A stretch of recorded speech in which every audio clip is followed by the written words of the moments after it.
What brings me back tonight is the article you held up at the end of the last meeting, Mr. Mayor, and wanted to call to my attention.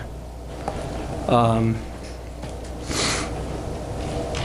my response to that is that several meetings ago, in response to the honor given to Martin Luther King here in St. Clair Shores, sponsored by the Michigan Roundtable for Diversity and Inclusion, a meeting which you attended, Mr. Mayor.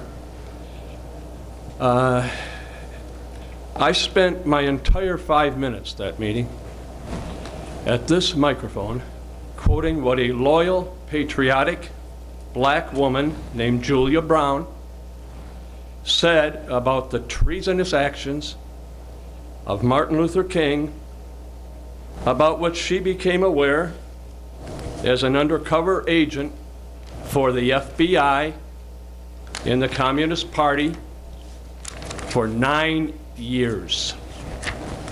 Among other things, she said this, quote, "All communists were told to follow the lead of Martin Luther King because Martin Luther King was on the communist side, who faithfully carried out their orders and directions."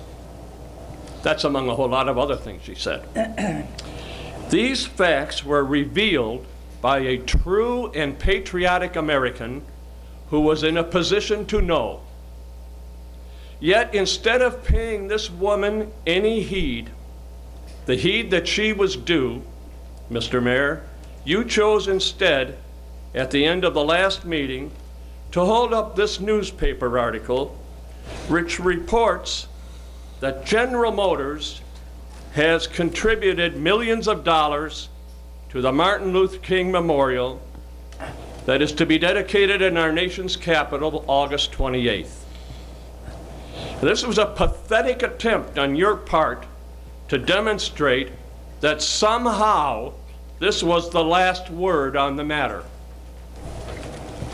What this article did not report, and what you failed to point out, Mr. Mayor, was that, as was reported elsewhere, the Martin Luther King Memorial that will deface our nation's capital was built in communist China by a Chinese communist sculptor and shipped here in huge blocks to be assembled in this country.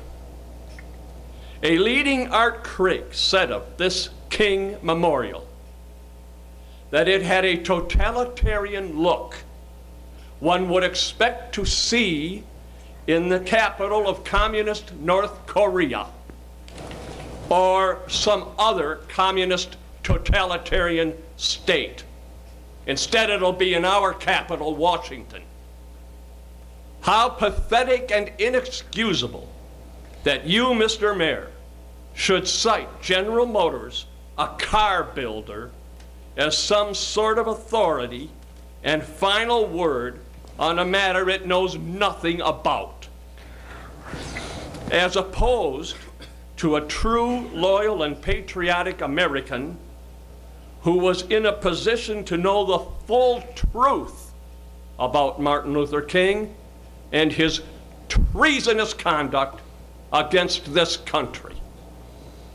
This is akin to someone who, after being examined by his cardiologist and informed that he needed open heart surgery, that he would first have to consult with General Motors before giving his consent. Now, my time has run out, so in conclusion, Martin Luther King was no American hero.